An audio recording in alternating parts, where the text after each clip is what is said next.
오늘은 관용이라고 하는 제목의 말씀을 증거하도록 하겠습니다.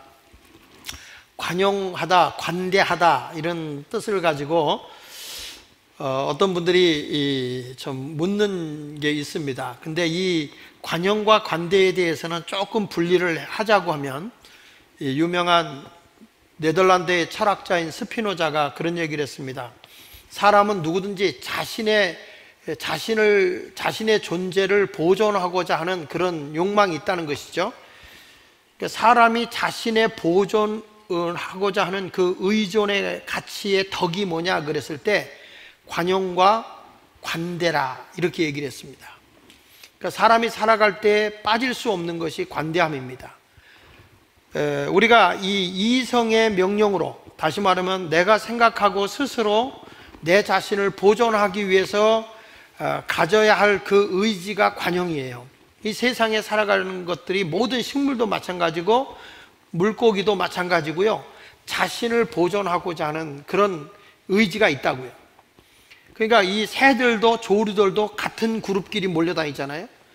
자신의 보존, 이 짐승들도 자기 새끼를 누가 해하려고 그러면 지키려고 하잖아요. 이런 것들이 전부 다 자기 존재 보존의 의지가 있다는 것입니다. 그런데 우리가 스스로 내 자신을 보존하지만 우리 사람에게는 뭐가 있냐면 관용이라는 게 있는데, 이 관용이라는 것을 개인적으로 얘기할 때는 이 모든 것들이 공정한 것인가, 또 순결한가, 그리고 아주 신중하고 침착한가 라고 하는 자기중심적에서 다른 사람을 이렇게 배려하는 것이 관용입니다. 반면에 관대라고 하는 것은, 이것은 하나의 이성적 규정인데요, 나 혼자만이 잘하는 게 아니라 이 사람들은 이웃과 사회의 관계를 갖기 위해서 이 모든 하는 것들이 솔직하고 그 다음에 정의롭고 뿐만 아니라 감사하는 마음이 있으면서 바게라고 하죠, 넓은 사랑, 이런 사랑의 마음을 가지고서 이웃을 배려하고 살아가는 것, 이런 것을 얘기할 때는 관대함이라고 얘기를 합니다. 그래서 이 관용을, 성경은 관용이라는 말을 할 때는 이 관대까지를 포함해서 이 관대하다 이런 말을 하는데, 이 관용이라는 것을 한국 국어 사전에서 찾아보니까 이렇게 말했더라고요. 자신의 당연한 권리를 포기하고, 내 자신의 권리를 포기하고 다른 사람을 향해서 너그럽게 그 사람을 대해주는 태도. 그러니까 자신의 그 어떤 당연한 권리, 내 권리를 주장할 수 있음에도 불구하고 그게 아니라 상대를 너그럽게 대해주기 위해서 자신의 것을 포기하는 그런 태도를 이 관대함이라 이렇게 얘기합니다. 그러니까 좀 더 구체적으로 얘기하면 마음이 넓고 남을 헤아리는 온화함과 친절함이다. 한번 따라합시다. 마음이 넓고 남을 헤아리는 온화함과 친절, 이걸 이제 관용이라고 얘기합니다. 성경의 빌립보서 4장 5절에 보면 너희 관용을 모든 사람에게 알게 하라. 그러니까 이게 관용이라는 것은 내가 가지고 있는 게 아니라 다른 사람이 내 관용을 알게 하라는 거예요. 주께서 가까우시니라 이렇게 말해요. 그런데 이걸 좀 더 쉽게 설명한 게 이제 공동번역 성경에는 이렇게 얘기를 합니다. 빌립보 4장 5절에 보면 공동번역에서는 여러분의 너그러운 마음을 모든 사람에게 보이십시오. 주님께서 오실 날이 얼마 남지 않았습니다. 이렇게 표현을 하는 거예요. 그러니까 쉽게 얘기하면 내 욕망을 채우려고 하는 것이 아니라 너그러운 마음으로 이웃과 사회와 나와 관계된 사람을 배려하는 마음이 관용이라는 거예요.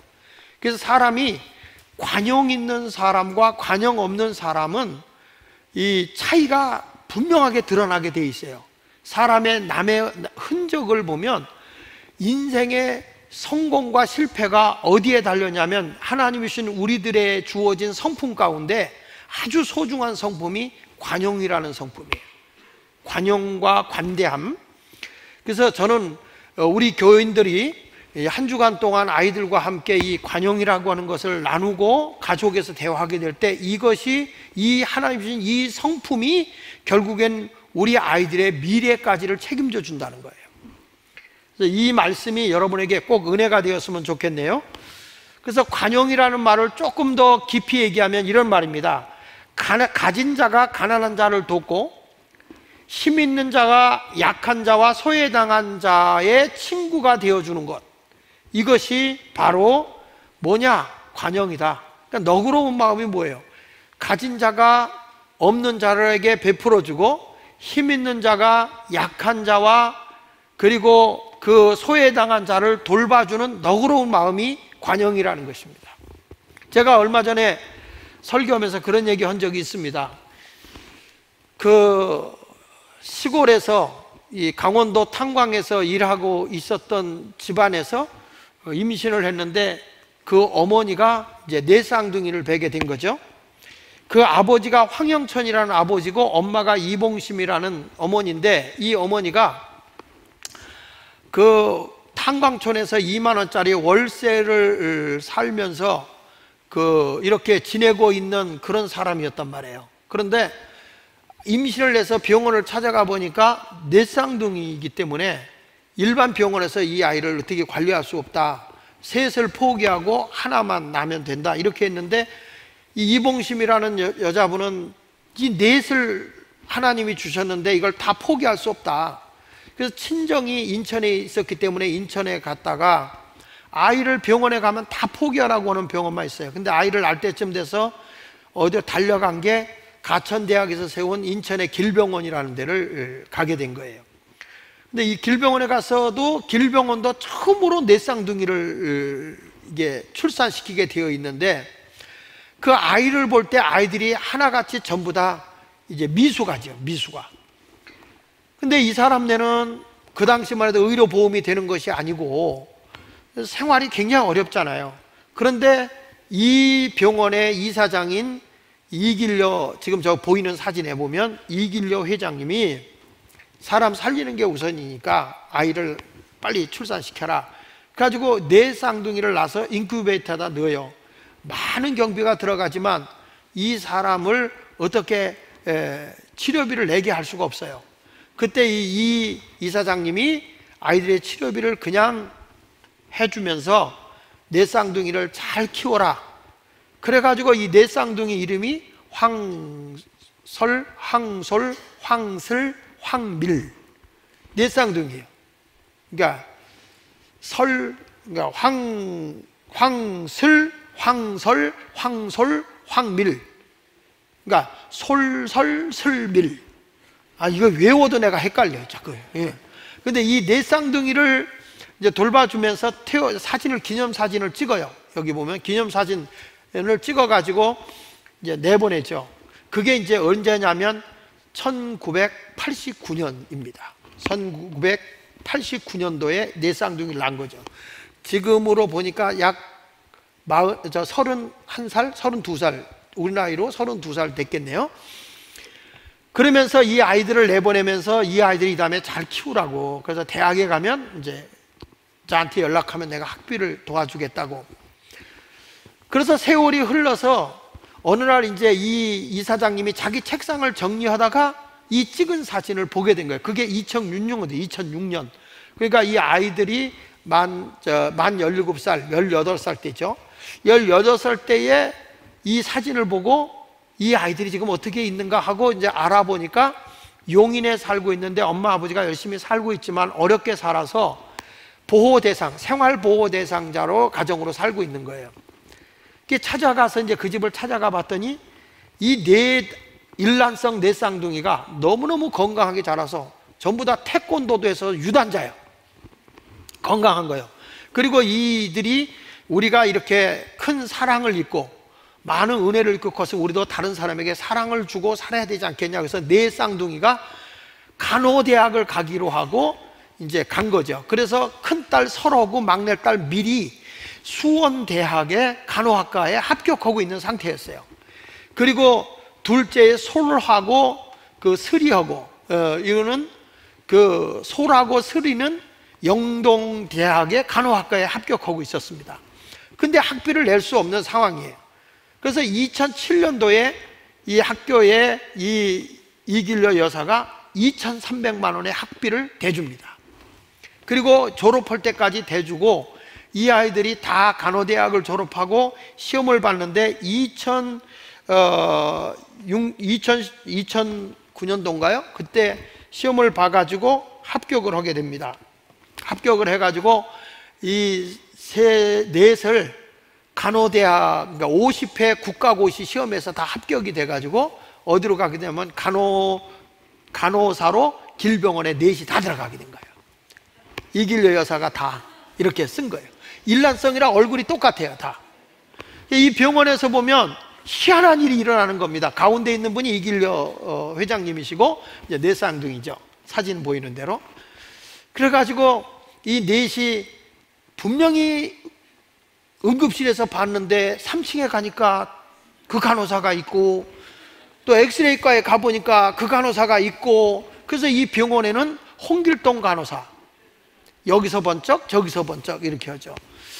자, 여러분, 여기서 제가 왜 이 말씀을 꺼냈냐면, 관용이라고 하는 것이 이런 거라는 거예요. 내가 가진 자가 힘이 없는 자에게 너그러움을 베풀어 줬을 때 그 관용, 그 사랑을 입은 사람이 은혜를 배은망덕하는 게 아니라 그 가치의 소중함을 내가 간직하고 자기도 남에게 배려하고 살아가는 것이라는 거죠. 그래서 너희 관용을 모든 사람에게 알게 하라는 것입니다. 우리는 이렇게 누군가의 도움을 입거나 사랑을 받으면, 사랑의 빚을 지고 살으면 당연한 것으로 받아들여요. 내가 그 사랑을 남에게 베풀면서 살아야 되겠다는 그런 생각이 없는 것 같아요. 상당히 이기적인 그런 모습으로 보여진다는 것이죠. 그래서 오늘 저는 관용이라고 하는 것이 어떤 한 사람의 미래를 책임져 줄 뿐만 아니라 그 미래가 그 사람이 다른 사람에게 또 이런 배려를 할 수 있는 그런 관용의 삶을 살아가도록 인생을 바꿔주는 거예요. 그래서 인간이 자기 자신의 보존하고자 하는 의지의 가장 소중한 그 덕이 뭐냐 그랬을 때는 관용, 관대함이라는 거죠. 그래서 오늘 설교는 굉장히 여러분들에게 힘이 되고 인생사에 소중한 것이다라는 것을 꼭 기억하고 관용 있는 삶을 살아가시기를 축원합니다. 오늘 그 예로 가장 관용 있는 삶을 살았던 아브라함과 그리고 조카 롯의 비유를 통해서 관용의 산을 삼 아브라함과 그렇게 살지 못한 조카 롯에 대한 말씀을 비교하면서 함께 은혜를 받도록 하겠습니다. 큰 은혜가 있기를 축복합니다. 첫째로 관용이라는 것은 뭐냐 했을 때 상대방을 유익하게 하는 것이 관용이다. 한번 따라해 봅시다. 상대방을 유익하도록 도움 주는 것이다. 언제나 상대방에게 유익을 주는 게 관용인 거예요. 지금 이 아브라함과 조카 롯이 베델과 아이성 사이에서 둘이 살고 있습니다. 근데 이들이 점점 은금이 증식되어지고 가축이 점점 많아져서 굉장히 부가 아브라함의 가정이나 그의 조카 롯의 가정에 점점 부가 넘치다 보니까 이 땅이 상당히 비좁았던 것 같습니다. 그러다 보니까 이 가축을 하기에는 풀이라든지 모든 지경이 좁은 거예요. 그러니까 가축을 키우는 아브라함의 목자들과 조카 롯의 목자들 간에 자꾸 다툼이 생기는 것입니다. 창세기 13장 8절로 9절에 보면 아브라함이 롯에게 이르되 우리는 한 친족이라 나나 너나 내 목자나 내 목자가 서로 뭐하게 하지 말자고요? 다투게 하지 말자. 내 앞에 온 땅 있지 아니하냐? 나를 떠나가라. 내가 좌하면 나는 우하고 내가 우하면 나는 좌하리라. 이렇게 말하를 하는 거예요. 자, 우리가 이 땅덩어리 좁은 데서 우리가 싸우게 되면 이게 좋은 모습이 아니지 않냐? 그러니까 아브라함이 큰 마음을 가지고 이제 어떤 자세냐면 특단의 제안을 요구하는 거예요. 내가 여기 살고 싶으면 내가 떠나가는 거고, 아니면 내가 보기에 좋은 땅이 있으면 글로 가라. 모든 것을 아브라함이 양보하는 겁니다. 상대방의 유익을 위해서 내가 양보할 테니 내가 좀 좋은 것을 택해서 가라, 이렇게 말하는 거죠. 자, 두 사람의 부가 넘치다 보니까 점점 이게 재산이 증식되다 보면 사람의 다툼이 뭘로 생기냐면 욕심 때문에 생기잖아요. 탐심 때문에. 양보하는 사람 때문에, 손해보는 사람 때문에 다툼이 생기는 게 아니라 좀 더 많이 가져보려고, 좀 더 많은 걸 소유하려고 하다 보니까 다툼이 생기는 거란 말이에요. 그런데 아브라함이 지금 뭐라고 했냐면 자, 우리가 헤어지자. 내가 어디를 택해도 좋겠다 하고 양보하는 거예요. 그때 조카 롯이 뭐라고 얘기하냐면, 자, 이렇게 아브라함이 얘기하는 얘기를 보면 굉장히 관용스럽게 얘기를 해요. 13장 6절로 7절에 보면 그 땅이 그들이 동거하기에 뭐지 못하다고 그랬죠? 넉넉하지 못했다는 거예요. 좁았다는 거죠. 넉넉하지 못했다. 이는 그들의 소유가 많아서 동거할 수 없었다는 거예요. 그냥 둘이 기분 나빠서가 아니라 너무 많아서 이게 어떻게 풀도 모자라고 지경도 좁으니 안 되할다. 그래서 아브라함의 가축의 목자와 롯의 가축의 목자가 서로 다투고, 거기 중요한 단어가 나와요. 또 뭐라고 나오냐면 또 하면서 그 7절이죠. 가나안 사람과 브리스 사람도 그 땅에 거주했다고 하는 거예요. 아브라함과 조카 롯만 있는 게 아니라 가나안 사람과 브리스 사람도 그 땅에 거하고 있는 거예요. 그런데 만약에 이 재산이 많고 돈이 많은 이 사람들이 그 재산 싸움하는 모습을 보게 되면 나중에 가나안 사람과 브리스 사람들이 이들을 그냥 놔둘 이유가 없어요. 왜냐하면 자기 땅에 들어와서 자신들에게 많은 그 부를 가져간다고 생각할 수 있거든요. 이런 다툼이 생기는 거라고요. 그 미국에 이제 우리 안혜곤 목사님이 살던 뉴욕에도 가면 한국 사람들이 이제 그 일반적인 사람이 잘 살기 어려운 곳에 들어가서 장사를 해요. 특별히 그 브루클린이라는 흑인 동네에 가서 장사를 했는데 한국 사람들이 거기서 돈을 잘 벌어가지고 저 뉴저지나 이런 데다가 집을 사요. 그러니까 그 동네에 사는 사람들이 많이 화를 내는 이유가 뭐냐면, 우리 돈을 받아갖고 우리에게 유익을 주지 않고 자기들 욕심만을 위해서 산다 그래서 한국 사람들을 테러를 많이 한다고요. 그리고 마찬가지로 이 아브라함이나 조카 롯이 부 때문에 싸우는 거를 보면 우리 것을 다 뺏어갔다고 생각하는 사람들이기 때문에 가나안 사람과 브리스 사람들이 해할 게 뻔하다는 거예요. 아브라함은 그것을 보면서 조카 롯하고 헤어지기를 원하는 거예요. 너는 이게 큰 해를 입어서는 안 된다. 우리가 유익된 삶을 위해서 너와 나가 헤어져야 되는데 내가 어디든지 택해라. 내가 너에게 모든 우선권을 주겠다. 양보해 주는 거죠. 아브라함이 이렇게 말하는 것은 조카 롯에게 유익한 삶을 위해서 제안을 한 거예요. 여러분, 이것이 바로 관용이거든요. 다시 읽어보지만 9절에 보면 내가 좌하면 나는 우하고 내가 우하면 나는 좌하리라. 그러니까 나를 떠나가라. 이렇게 얘기하는 거예요. 너의 재산을 보존하고 너의 생명을 보존하기 위해서 떠나가라. 이렇게 말하는 거죠. 이게 관용입니다. 양보가 관용인 것입니다. 그런데 이때의 조카 롯이 말이죠, 10절에 이렇게 말을 해요. 그 말을 하는 순간에 이에 롯이 눈을 들어 요단 지역을 바라봤다는 거예요. 여기 보면 눈을 들어 요단 지역을 바라봤다는 것은 자기가 지금 보고 있는 거예요. 자기 중심적으로 보고 있는 거예요. 어디 가야 우리가 물질적인 풍요를 더 누릴 수 있지? 어디 가야 우리 재산이 더 늘릴 수 있지? 어디가 좋을까라고 생각해 봤더니 소돔과 고모라라는 땅이, 거기는 물도 많고 풀도 많았던 것 같아요. 그래서 이때가 하나님의 심판을 받기 전이었기 때문에 거기가 여호와의 동산, 에덴 동산과 같이 풍요로운 곳이었고, 그리고 애굽 땅과 같았다, 이렇게 말합니다. 이 애굽이라는 땅은 과거에 그 아브라함이 애굽에 내려간 적이 있잖아요. 자기 아내를 누이라고 하면서까지 속이고 내려간 적이 있잖아요. 근데 그때만 해도 애굽이라는 나라가 굉장한 문명 국가고 발전되어 있는 상태였단 말이에요. 이런 상황이다 보니까 이 롯이라는 사람이 애국과 같은 도시 속에 살고 싶어 한 거예요. 도시에서 풍요롭게 살던 사람이 깡촌에 내려가면 굉장히 힘들어하지 않습니까? 그러니까 도시를 동향하게 돼 있어요. 그와 같이 조카 롯도 보니까 야, 이 소돔과 고모라 땅이 그 문명과 문화와 모든 것이 발전되어 있는 애굽 땅과 같이 보였고, 여기 가면 풍요의 동산인, 행복의 동산인 에덴 동산과 같은 곳이다 라고 생각을 하게 돼서 그것을 택하여 가게 되는 것입니다. 그러니까 이 동산을 가는데 보면, 자, 거기 11절 한번 읽어보겠습니다. 창세기 13장 11절에 보면 그러므로 롯이 요단 온 지역을 택하고 동으로 옮기니 그들이 서로 떠난지라. 여기 보면 롯이 요단 온 지역을 택했다. 그리고 동으로 옮기니 그들이 서로 떠난지라. 아브라함은 가나안 땅에 거주했어요. 이 땅은 좁은 땅이고 이 땅은 그렇게 썩 좋은 땅이 아니에요. 그래서 거기에 그냥 거했어. 그런데 롯은 그 지역의 도시들에 머무르며 그 장막을 옮겨 소돔까지 이르렀더라, 이렇게 말씀하고 있어요. 그러니까 지금 아직까지는 소돔 성 안에는 안 들어가고 소돔 근처까지는 와 있는 거예요.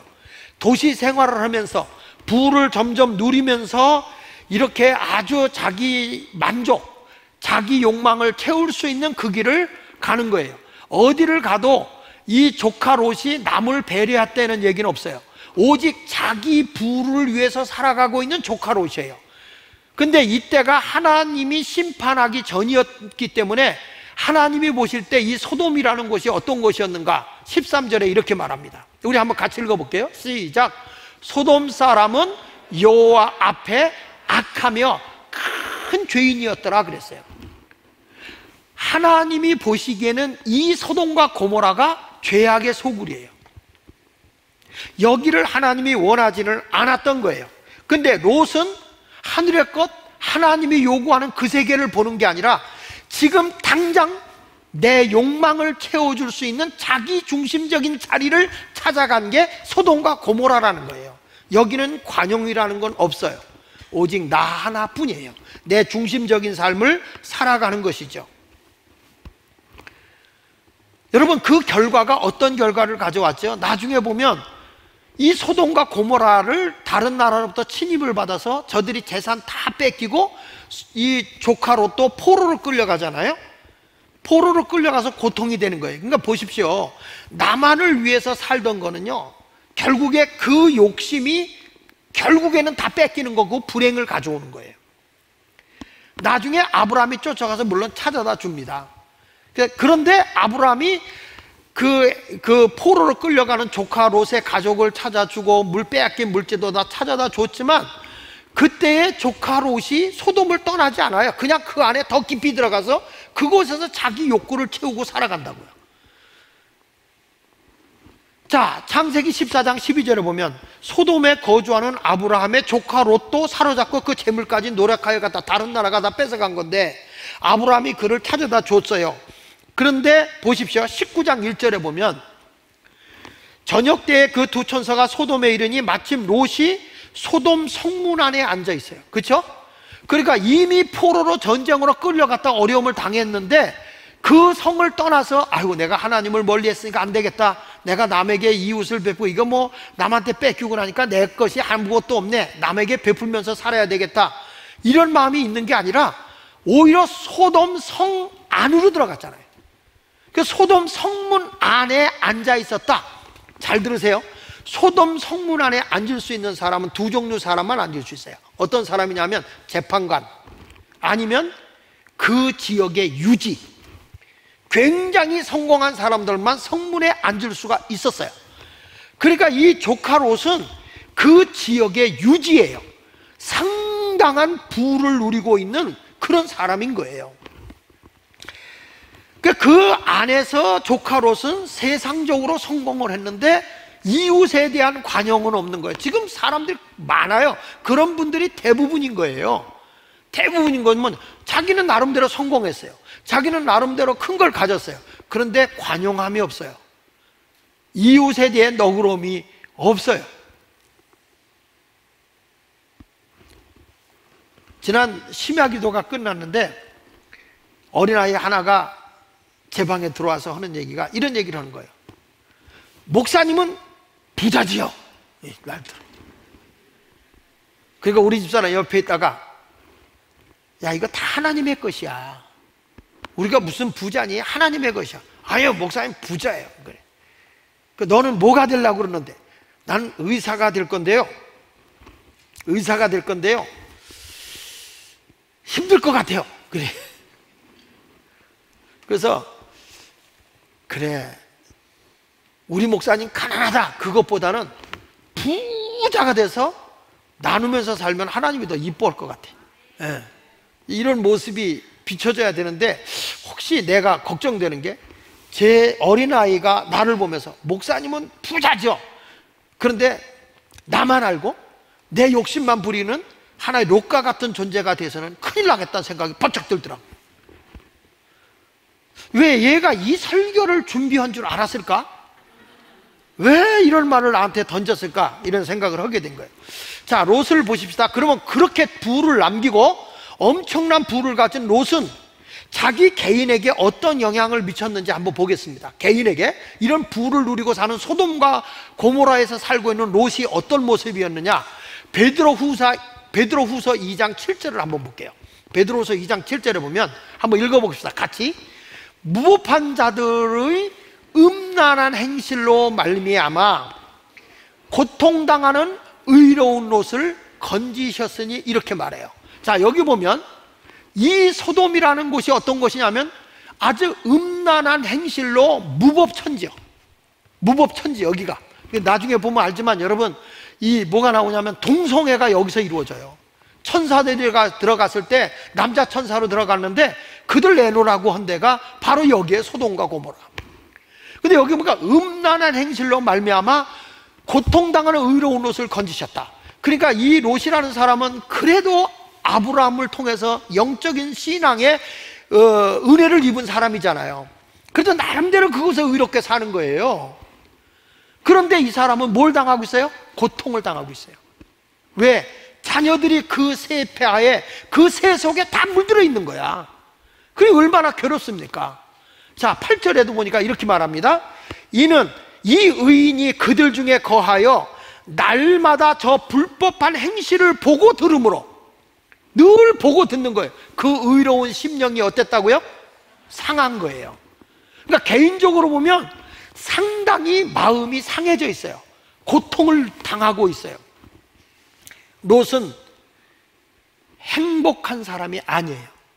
세상적으로 엄청난 부를 가지고 있고 성 안에 유하는 유지로서 생활하고 있지만 그는 행복하지 않았습니다. 그는 심령이 썩어 들어갔습니다. 롯에게는 늘 괴로움이 그 마음을 뒤흔들어 놓은 것입니다. 이런 성공을 무슨 성공이라는지 아십니까? 다른 사람이 볼 때에 야, 돈도 많아, 굉장해, 명성도 있어, 대단하네, 이건 성공이 아니야. 이런 성공을 한번 따라합시다. 모조품 성공. 이건 모조예요, 모조. 이건 진짜 성공이 아니라는 거예요. 이건 모조품의 성공이라는 거죠. 그러니까 이 관용이 없이 자기 중심으로 살아가는 것이 이런 불행을 가져오는 거예요. 개인적으로 롯이라는 사람은 불행했다. 그리고 가족에게 있어서는 어땠을까? 가족, 아무리 아버지가 말을 해도 들어먹질 않아, 자녀들이. 하나님의 심판이 왔다고 천사가 일러줬잖아요. 그래서 하나님의 심판이 왔어, 빨리 우리 이 소돔에서 도망가야 돼. 우리 중심적인 삶의 자리, 세상적인 명예만을 위해서, 나만을 위해서 살아가는 자기 이익에 사로잡혀 있는 이 세상을 떠나자, 이렇게 얘기를 하는 거예요. 떠나자. 그런데 그의 사위들은 다 농담으로 여겨요. 자, 창세기 19장 14절로 15절에 보니까 롯이 나가서 그 딸들과 결혼할 사위들에게 말하여 이르기를 여호와께서 이 성을 멸하실 터이니 너희는 일어나 이곳에서 떠나라 하되, 그 사위들은 뭘로 여겼더라? 농담으로 여겼다. 따라하세요. 농담으로 여겼더라. 크게 해보세요. 농담으로 여겼더라. 이게 무슨 말이냐면, 원문에서 찾아보면 내 옷에 먼지가 물었을 때 먼지를 털잖아요. 이렇게 털잖아요. 그와 같은 말이에요. 신중하게 하나님의 말씀을 받아들인 게 아니라 먼지 털어버리듯이, 먼지 털어버리듯이 아버지 아브라함의 말을 그냥 털어버렸다, 이런 얘기예요. 업신여겨버렸다, 이런 얘기예요. 그래서 동틀 때에 천사가 롯을 개척하여 이르되 일어나 여기 있는 네 아내와 두 딸을 이끌어내라. 이 성의 죄악 중에 함께 멸망할까 하노라. 그래서 아내와 그의 딸, 두 딸과 함께 도망을 가게 되죠. 도망가다 뒤돌아보지 말라고 하는데 그의 아내는 뒤돌아보다가 소금 기둥이 되고, 그리고 두 딸과 함께 도망을 가게 된 것입니다. 여러분, 이 가정을 보면 이미 완전히 소돔이라고 하는 그 안에 세속화되어져 있는 하나같이 자기중심적인 범죄 속에 살아가고 있는 집안이었어요. 이 집안이. 그러니까 이 조카 롯이 상당히 마음이 상해져 있었던 거죠. 그 결과가 어땠는가요? 여러분, 과연 이 조카 롯이 남에 대한 배려가 없고 자기만을 위해서 부를 얻은 이 결과가 세상에 무엇을 남겼는가 한번 볼까요? 성경 말씀 창세기 19장 36절로 38절까지 내용에 보면 롯의 두 딸이 아버지로 말미암아 뭐 했다고요? 뭐 했다고요? 임신을 한 겁니다. 여러분 보세요. 아버지 롯을 술을 많이 마시고 그래서 정신을 잃게 한 다음에 큰딸이 아버지하고 성관계를 가져요. 또 둘째 딸도 아버지가 취한 사이에 성관계를 가져서 임신을 하는 겁니다. 어떻게 이런 일이 일어날 수 있죠? 우리 아까 베드로서 3장 7절에 말씀한 것처럼 그 말씀에 베드로서 2장 7절에 무법한 자들의 음란한 행실로 말미암아 그랬죠? 이렇잖아요. 여기 봐. 이미 이들은 그 생활에 익숙해져 있는 거예요. 전혀 죄책감이 없는 거예요. 그래서 그들이 임신해서 자식을 낳는데요. 보실까요? 자, 큰 딸은 아들을 낳아 이름을 뭐라고 졌다고요? 모압이라 하였으니 오늘날 모압의 조상이요. 작은 딸도 아들을 낳아 이름을 베남미라 하였으니 오늘날 암몬 자손의 조상이었다 그랬어요. 우리 성경을 읽다 보면 암몬 족속, 모압 족속 얘기가 참 많이 나와요. 근데 이들이 이스라엘 백성 아브라함의 후손을 그렇게 괴롭힌 족속 아닙니까? 범죄의 집단이 나온 거죠. 여러분, 이것이 자기중심적인 삶을 살아가는 사람의 결과인 거예요.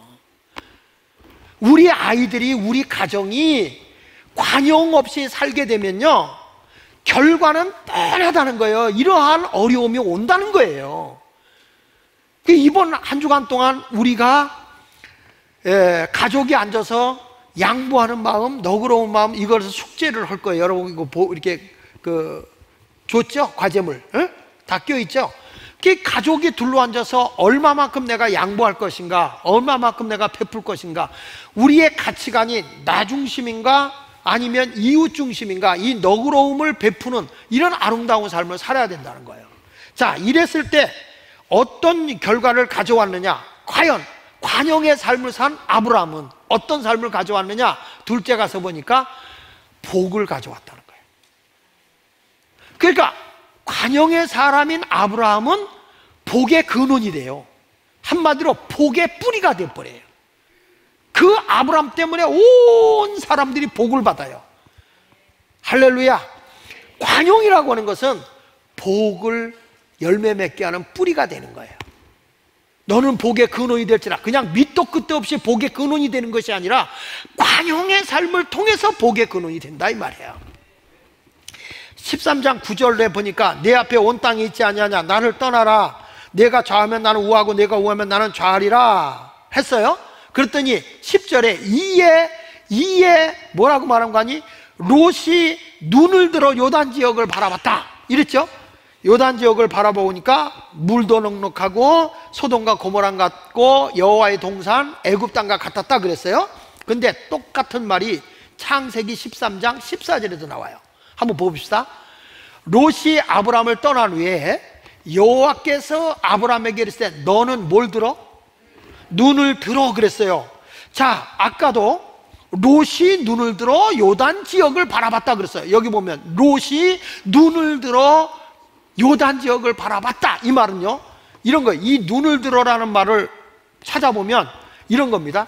롯이 뒤꿈치를 바짝 들고 멀리 보면서 눈으로 어디가 좋은가 하고 살펴보는 모습을 눈을 들어 이렇게 표현한 거예요. 그런데 그것을 누가 찾은 거냐면 롯이 자기가 찾고 있는 거예요.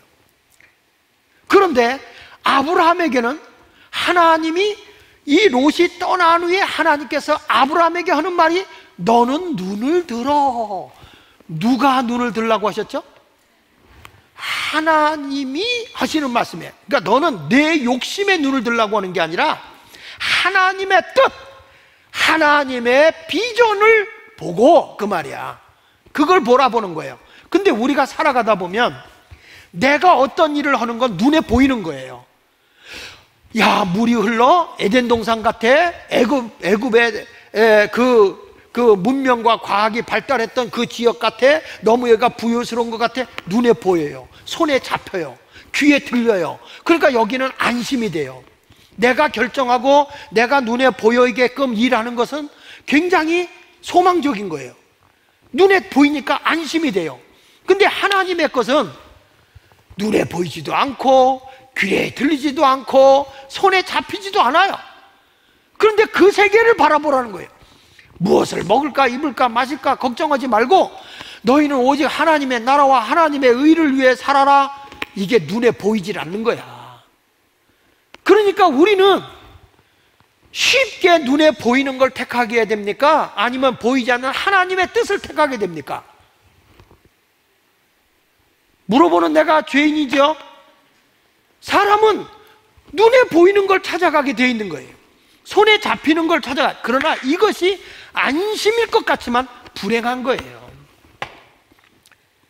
그렇게 좋아졌던 것 같지만 코로나19라는 사건 하나가 딱 터지니까 사람의 거리도 가까이 할 수 없고 경제가 스톱해버리고 그리고 내 모든 환경 반경이 딱 축소돼 버리는 거예요. 저는 오늘도 보면 우리 예수마을교회 모든 성도들도 우리 젊은이들도 청년들도 똑같다고 봐요. 이들이 보는 것이 전부 다 자기중심적으로 본다는 거예요. 하나님의 관점으로 이 세상을 바라봐야 되는데 하나님의 말씀의 원리에 자기 자신이 맞춰서 가야 되는데 하나님의 관점이 아니에요. 내 눈에 보이는 거예요. 내 귀에 들리는 거예요. 여기가 내 마음에 드는데? 여기가 나에게 좋은 것 같은데? 라고 하는 느낌을 찾아다닌다니까요. 신앙생활은 그렇게 하면 안 돼요. 하나님이 눈을 들어 보게 하는 것이 있다고요. 그 세계를 바라봐야 이게 하나님의 뜻을 따라가야 관대함이 생기는 것이고 관용이 생기는 거예요. 그러니까 너가 내 뜻대로 다 너가 양보하고 혼자 살아가니까 아무것도 없는 것 같지만 하나님의 뜻을 따라가라는 거죠. 네 눈으로 이 세상을 살펴봐야 결국에는 실패라는 거예요. 지금 우리가 내 안에 싸우고 있는 거예요. 하나님의 뜻을 쫓아가야 되냐, 내 눈에 보이고 내 손에 잡히고 현실적인 걸 잡아야 되느냐. 당연히 현실적인 걸 잡으려고 하겠죠. 근데 하나님은 그거 아니라는 거예요. 하나님의 뜻을 보라는 거예요. 하나님의 관점으로 보라는 거예요. 요즘에도 이렇게 신앙생활하면서 젊은이들하고도 잠깐 얘기를 나눠보면 전부 다 자기 중심인 거예요. 자기 생각인 거예요. 하나님의 원리와 하나님의 논리로 쫓아가는 게 아닌 거예요. 내가 이러니까 너도 그럴 것이다 하고 다 잡아버리는 거예요.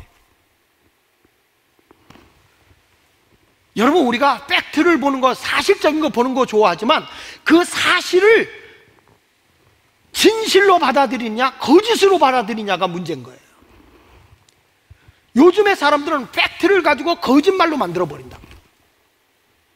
그래서 멀쩡한 사람을 죄인 만들어버리고, 멀쩡한 사람, 항상 우린 얘기할 때 이렇게 생각해야 돼. 따라합시다. 사익이냐 공익이냐, 개인의 욕심을 위해서 한 거냐 아니면 다른 사람의 유익을 위해서 한 것이냐, 사익을 위한 거냐 공익을 위한 거냐, 이걸 생각해. 어떤 팩트적인 걸 가지고, 어떤 사실적인 걸 가지고 저게 개인의 욕심을 위해서 한 거야 아니면 모든 사람의 유익을 위해서 한 거야.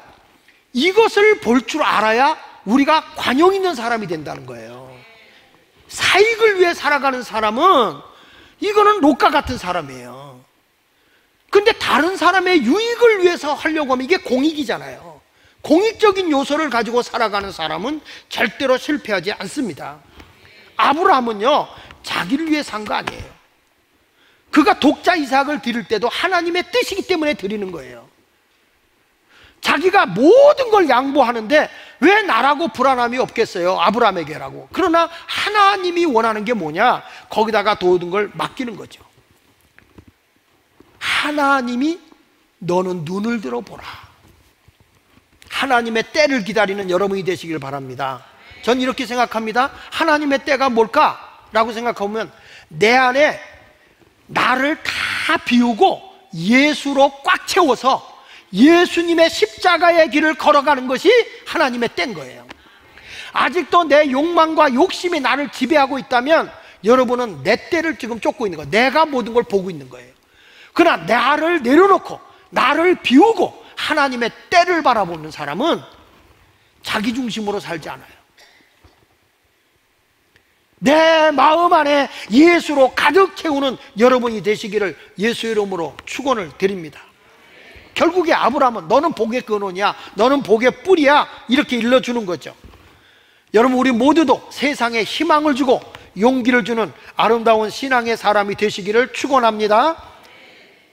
소중한, 한 사람이 소중한 그런 모습을 가지고 베풀면서 사는 너그러운 마음의 소유자가 우리 예수마을교회 성도들이 됐으면 좋겠어요. 제가 토요일 아침에 제 아내하고 같이 영화 한 편을 봤어요. TV에서 영화를 다운받아서 하나를 봤는데, 아마 오래전 영화지만 오빠 생각이라는 누구죠? 임시한 배우가 나와가지고 하는 건데, 6.25가 끝난 뒤에 1951년부터 1953년까지의 그 전쟁으로 인해서 일어난 사건들을 기록하고 있는 건데, 고아들을 모아서 해군 부대에서 고아들을 돌봐주고 있는 그런 내용인데, 그때 이제 군인으로 있었다가 이제 팔을 잃어버린 사람이 이제 갈굴이라고 하는 그 사람이 있어요. 이게 팔에 이거 옛날에 말하면 상해 군인들이 넝마라고 그래서 굉장히 무서웠거든요. 손 같은 게 갈굴을 찍으면 막 찍히고 하는데, 이 사람이 아이를 돌봐준다는 명목으로 아이들 이용해서 이제 앵벌이를 시켰던 그런 사람이란 말이에요. 그런데 이 고아들을 돌봐주기 위해서 군부대에 놓고 이제 노래를 가르쳐요, 노래를. 근데 여기에 아이들 간에도 갈등이 있는 거예요. 뭐냐면 그 6.25가 끝난 뒤에 여전히 이제 공산주의를 지지했던 사람과 민주주의를 지지했던 이런 사람들끼리 싸움이 있어 아버지들끼리 서로 죽는 일이 일어나고 이런 끔찍한 일들이 있어가지고 그런 것들 때문에 이제 이 아들들끼리 싸워요. 이제 그 대표적인 게 이제 오동구라는 친구요, 동생, 여동생 순이라는 애가 노래를 안 해요. 왜냐하면 자기가 인민군이 가르쳐준 노래 불렀다가 아버지가 빨갱이라고 맞아 죽거든요. 그래서 그 뒤부터 얘는 노래를 안 해요. 그리고 그 박춘식이라는 애는 이제 자기 아버지도 이제 빨갱이들한테 맞아 죽은 거예요. 그러니까 이제 서로가 원수요, 원수. 이 오동식이라는 애는 아버지가 빨갱이라는 누명을 지어서 맞아 죽고, 저 사람은 빨갱이들한테 이제 그 박춘식이라는 아버지는 죽고, 이런 일들이 일어나다 보니까 서로 으르렁대고 있는 거죠. 근데 합창단에 와서 합창을 하는데도 이 아이들이 노래를 안 하고 막 눈을 흘기고 그러는 거예요. 그때 지휘하고 있던 한상열 소위가, 그리고 그 당시에 이제 박줌이라는 그 고아원 원장인데 자원봉사자로 이 군부대에 와서 이 아이들을 돌봐주고 있는 거예요. 반주를 해주고 있는데, 근데 얘가 눈을 흘기고 있으니까 갑자기 이 한상열 소위가 쫙 보면대를 쓰러뜨리더니 둘 나와, 둘 나오라고 그러더니 둘을 놓고서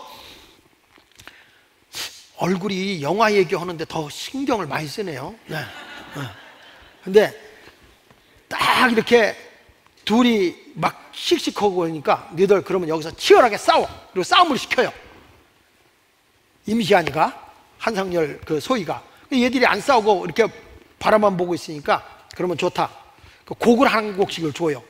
곡을 한 곡씩을 주면서 너는 이 곡을, 이 곡이 뭔지 뭐라고 그러는데 난 그 곡을 잘 몰라서, 이 곡 이름 너는 근데 곡이 달라요. 근데 음이 약간 비슷한데 달라요. 다른 걸 가지고 너는 이 노래 부르고 너는 이 노래 불러. 이 노래를 부르는데 서로가 빨려 들어가면 안 돼. 틀리면 안 돼. 부르다가 이 사람한테 딸려가잖아. 여기 성가대 그러잖아. 알토 하다가 갑자기 소프라노 딸려 들어가잖아. 또 테너 하다가 베이스로 가고 베이스가 테너 쫓아가고 그러잖아요. 그래가지고 빨려 들어가지 않는 거야. 둘이 노래 불러. 그래가지고 그 반지자한테 음을 눌러주게 해요. 딱 눌러주고 둘이 노래를 합니다. 둘이 하는데 둘이 다른 노래를 부르는데 둘이 빨려 들어가지도 않고 틀리지도 않고 완벽하게 둘이 노래를 불러요. 그런데 그 둘이 다른 노래를 부르는데 그 둘이 화음이 기막히게 맞는 거예요. 거기서 그때 이 임시완이라고 하는 이 한상열 소위가 뭐라고 얘기했냐면, 싸우라. 싸우는데 의미 없는 싸움을 하지 말고 무의미한 싸움은 안 된다. 너희가 지금 이게 노래로 싸우지만 이 노래를 가지고서 얼마나 멋있는 화음이 조화가 이루어지고 아름다운 노래가 생기냐. 그래가지고 그들을 노래로 화해를 시켜버려요. 거기서 또 뭐 이 소위인 한상열 소위가 그 갈고리라는 애들 괴롭히는 자도 뭐 이렇게 폭력적인 행세를 했던 그를 갖다가 이제 회개시키고 해서 다 품어내는 이 관용을 하는 거죠. 근데 이 두 사람이 이 반주자인 그 박주미라고 하는 그 자원봉사자하고 한상열이라고 하는 이 소위가 그 봉사하고 남을 유익하게 하는 이 관용의 배려가 이들을 세 사람으로 바꿔놓는 거예요. 가지고 화음을 이루는데 나의 살던 고향을 딱 부른 다음에 나중에 재즈곡으로 또 그걸 막 하고, 그러면서 그 오빠가 마지막에 이제 공연을 하러 이렇게 같이들 가다가 치열한 그 아직도 이 북한군이 가지 않은 사람들에게 붙들려서 이제 그 오빠가 죽지요. 그 오동구가 죽어요. 근데 죽기 전에 둘이 길을 잃어버려요. 오동구하고 이 박준식이라는 친구가. 그래서 서로 부르다가 거기서 서로 미안하다 화해를 합니다. 그리고 나서 결국에는 서로 찾다가 박준식이는 군인이 찾아내고 오동구라는 친구와 순이라는 친구는 그 인민군에게 이렇게 발각이 돼요. 그래가지고 군인들이 찾았을 때 치열한 전투가 벌어지면서 총을 맞고 오동구는 죽는데, 죽어가면서 마지막으로 그 순이가 노래를 안 했잖아요. 인민 노래를 불렀다 그래서. 내가 너에게 노래를 듣고 싶다 했을 때 얘가 죽어가는 오빠를 위해서 오빠 생각을 불러준 겁니다. 그걸 불러주고, 그리고 나중에 얘가 합창단의 주연이 돼서 노래를 착 하는 그런 모습으로 영화가 끝나요. 이게 오빠 생각이에요. 저는 왜 이 얘기를 하는지 아십니까? 모든 갈등, 모든 싸움이, 그리고 험악한 것들이 그 관용이라고 하는 관대함 속에서 베푸는 사람에 의해서 그게 노래 속에서 화해가 되는 거예요. 노래 속에서. 이 찬양대가 그래서 좋은 거예요. 야, 오늘 문집사님 노래 기가 막히네. 다음에 솔로 하면 좋겠다. 근데 참 이렇게 아름다운 찬양, 이렇게 화음을 맞춰가면서 착 할 때, 근데 아직 성가대도 실룩실룩하고 서로 다투고 있다면 이건 성가대가 아니에요. 그 찬양에서 화해가 이루어져야 되고 은혜가 돼야 되는 거죠. 이렇게 바꿔주는 곡이에요. 그 영화를 딱 보고 나더니 제 아내가 하는 말이 있어요. 눈물이 핑 돌았다는 거예요. 그 영화를 보고. 그래서 내가 이 여자가 강해졌구나. 그전에는 이런 드라마를 보면 제 아내가 막 울었어요. 그러면 내가 놀렸어요. 뭐 영화를 그런 거 보고 질질 우냐, 영화인데. 근데 나는 울었거든요. 근데 제 아내는 눈물만 핑 돌대. 그래서 우리 집사람이 남성화가 돼 있구나, 나는 여성화가 돼 있고. 제가 그 영화를 보면서 오늘 설교의 결론을 내는 겁니다.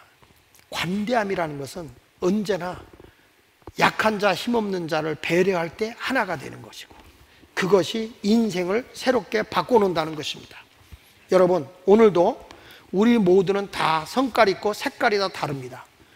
이 색깔이 다르지만 우리가 어떤 삶을 살아야 올바른 삶이냐라고 했을 때, 너그러움을, 정말 남에게 관용을 가지고 베풀어주는 삶, 양보하고 사는 삶, 이것이 소중한 것이라는 것입니다. 우리 모두가 이번 한 주간 동안 관용의 삶으로서 인생을 복의 뿌리가 되어 살아가는 성도들이 되시기를 예수 이름으로 축원합니다.